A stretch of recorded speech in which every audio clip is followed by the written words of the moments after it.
Mini બ્લોગમાં તમારું સ્વાગત કરું છું. બધાને મજા આવી ગઈ.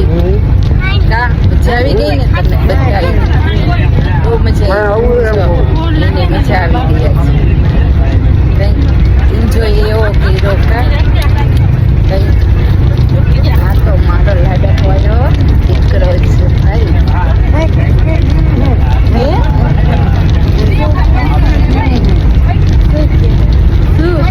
તું તૂકી લે પેલા અને મળી હવે તમને કેવું લાગ્યું? સારું લાગ્યું. મજા આવી.